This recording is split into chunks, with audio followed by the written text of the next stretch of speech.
মিঠিকে পল্লবীর কাছে ফিরিয়ে দিল আদি। সম্পূর্ণ জানতে দেখতে থাকো। গল্পের শুরুতেই আমরা দেখতে পারি বাড়িতে তো বড়সড় একটা পুজোর ব্যবস্থা করা হয়েছে, আর সেখানে সম্রাট এখনো পর্যন্ত আসেনি। তাই ঝিনুক ভাবে কখন সম্রাট আসবে।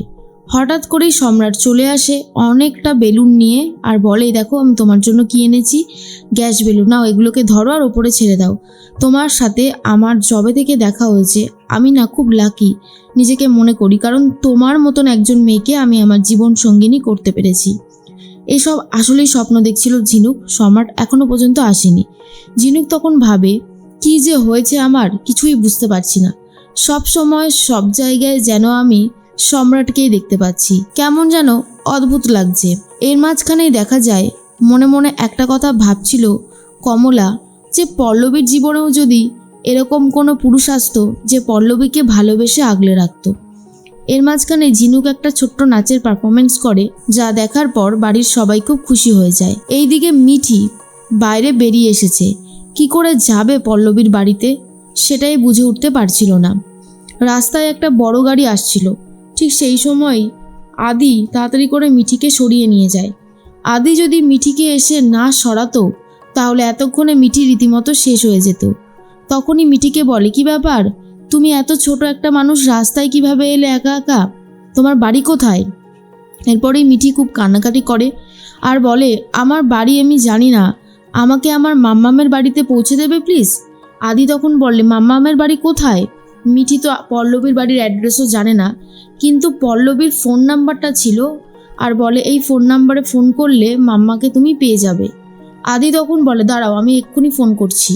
এরপরেই ফোন করে পল্লবীকে, আর পল্লবীর বাড়িতে তো ছিল পুজো, তাই পল্লবী বাইরে বেরিয়ে কথা বলতে থাকে আর বলে, হ্যালো।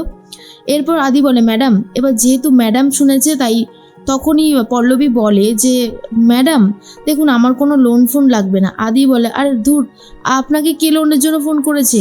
আপনার মেয়ে, এই যে আপনি কথা বলুন। এরপরে মিঠির সাথে ফোনে কথা বলিয়ে দেয়, আর মিঠি তো খুবই কান্নাকাটি করে বলে, মাম্মা তুমি আমাকে নিয়ে যাও, আমি আর ওখানে থাকতে চাই না, আমার খুব কষ্ট হচ্ছে মাম্মাম, আমার খুব খিদেও পেয়েছে। এরপরেই পল্লবী বলে, দাঁড়াও দাঁড়াও আমি ব্যবস্থা করছি।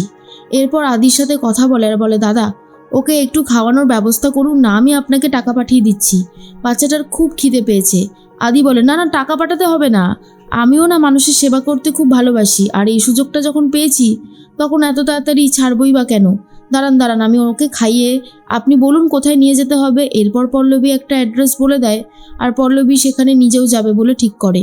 অন্যদিকে মিঠিকে দেখে খুব কষ্ট লাগে আদির, আর ভাবে এইটুকু একটা মেয়ে আর তাকে কেউ খাবার দিচ্ছে না, মানুষ এতটা খারাপ হয় কি করে, ভাবতেও কেমন যেন অবাক লাগে। এরপরেই একটা হোটেলে নিয়ে গেছে, আর সেখানে ভাত ডাল মাছ সব কিছু নিয়ে এসেছে মিঠির জন্য।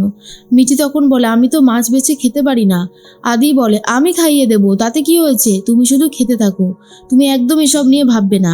এরপরেই কমলা বলে, কি হয়েছে পল্লবী, তুই এরকমভাবে কাঁদছিস কেন? পল্লবী বলে, মা মিঠিকে ওরা খেতেও পর্যন্ত দেয়নি, খিদের জ্বালা সহ্য করতে না পেরে মেয়েটা রাস্তায় বেরিয়ে এসেছে, তুমি বুঝতে পারছো মেয়েটার কতটা কষ্ট।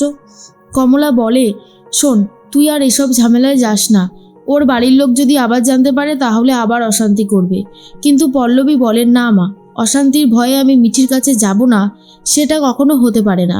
এর মাঝখানেই পল্লবী বেরিয়ে পড়েছে যাবে বলে, আর অন্যদিকে সানির মা সানিকে ফোন করে জানিয়ে দেয় যে বাড়িতে মিঠি নেই, মিঠি কোথাও একটা চলে গেছে, কিন্তু কোথায় গেছে সেটা জানে না। তাই সুপর্ণা আর সানি দুজন মিলে মিঠিকে খুঁজতে বেরিয়ে পড়ে, পল্লবীর বাড়িতে যাবে বলে ঠিক করে। এদিকে আদি বলে, আমি তোমাকে খাইয়ে দিই। আদি মিঠিকে খাইয়ে দিতে থাকে। মিঠির মুখের দিকে তাকালে আদির খুবই খারাপ লাগে। আদি এখনো পর্যন্ত জানেই না যে এই মিঠির বাবা আর ঠাম্মিকেই শেষ করে ফেলেছিল আদি নিজেই, নিজের অজান্তে। গাড়ি অ্যাক্সিডেন্টটা তো আদি ইন্টেনশনালি করেনি, অ্যাক্সিডেন্টলি হয়েছে, কিন্তু সেই অ্যাক্সিডেন্টে মিঠি তার পরিবারের সবাইকে হারিয়ে ফেলেছে, কিন্তু আদি সেটা এখনো পর্যন্ত বুঝতে পারছে না। এর মাঝখানে মিঠির খাওয়া হয়ে যায়, আর তখনই মিঠিকে নিয়ে সেই জায়গাটায় যাবে বলে ঠিক করে আদি, যেখানে আসার কথা ছিল পল্লবীর। অন্যদিকে কমলা ভাবে, এই পল্লবীকে নিয়ে যে আমি কি করি, মেয়েটা সারাদিন একটা ঘোরের মধ্যে থাকে, মিঠিকে ছাড়া ও যে ভালো নেই সেটা তো আমি জানি, কিন্তু আমি কি করতে পারি।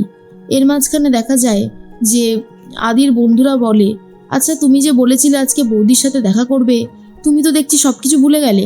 আদি বলে, দেখ তোদের বৌদির সাথে তো দেখা করবই, কিন্তু তার আগে এই বাচ্চাটারও তো একটা গতি করতে হবে। এইটুকু একটা বাচ্চা, ওকে যদি ওর গার্জেনের কাছে পৌঁছে না দিই তাহলে আমার কতটা খারাপ লাগবে ভাবতো।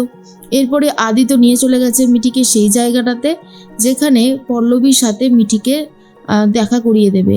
এর মাঝখানেই সেখানে শুরু হয়ে গেছিলো একটা উৎসব। চারিদিকে শুধু হোলির আবির উঠছে, আর মিঠি এখনো পর্যন্ত তার মাম্মামকে খুঁজে পায়নি। কিন্তু সেই জায়গাটাতেই আবার চলে গেছে সুপর্ণা। সুপর্ণা গিয়ে পল্লবীর হাত ধরে টানতে টানতে রীতিমতো পল্লবীর বাড়ি চলে যায়। পল্লবী তখন বলে, কি হচ্ছে কি এগুলো? তুমি আমাকে এইভাবে টানতে টানতে এখানে নিয়ে এলে কেন? সুপর্ণা বলে, আমাদের মিঠি কোথায়? বলো, আমাদের মিঠি কোথায়? তুমি আমাদের মিঠিকে কোথায় লুকিয়ে রেখেছো পল্লবী? পল্লবী বলে, তোমাদের মিঠিকে আমি লুকিয়ে রাখতে যাবই বা কেন? তখন কমলা প্রতিবাদ করে আর বলে, তোমাদের বাড়ির মেয়ে, তোমরা জানো যে ওকে কিভাবে কোথায় রাখবে, আর তোমাদের দায়িত্বেই তো ছিল ও। তাহলে শুধু শুধু খামোকা পল্লবীকে দোষারোপ করছো কেন? সেটাই তো বুঝতে পারছি না। সুপর্ণা বলে, দেখুন আপনারা মিথ্যে কথা বলবেন না। আমি জানি যে মিঠি আমাদেরকে না জানিয়ে আপনাদের বাড়িতেই এসেছে। তখন কমলা প্রোটেস্ট করে বলে, ওইটুকু একটা বাচ্চা আমাদের বাড়ি চিনতে পেরে গেল? যা খুশি তাই বলে যাবে তুমি? এটা হয় কখনো? কিন্তু আদি এখনো পর্যন্ত জানেই না যে পল্লবী হচ্ছে মিঠির মাম্মা। আর এর মধ্যেই আদি তো মিঠিকে দেখভাল করে রেখেছে, আর পল্লবীকে রীতিমতো এখনো পর্যন্ত জানেই না যে পল্লবী হলো মিঠির মাম্মাম। তার মাঝখানেই দেখা যায় যেখানে ওই আবির উঠছিল সেখানে চলে গেছে পল্লবী, আর পল্লবী যেতেই পল্লবীকেও সবাই মিলে আবির মাখিয়ে দেয়। আর এই আবির মাখার জন্যই কাছাকাছি চলে আসে আদি আর পল্লবী। পল্লবী তো আদিকে দেখে আবারও রেগে যায় আর বলে, আপনি আবারও এসেছেন, দেখুন প্লিজ একটু বোঝার চেষ্টা করুন। কিন্তু আদি পল্লবীকে ঠিক করে প্রপোজ করবে।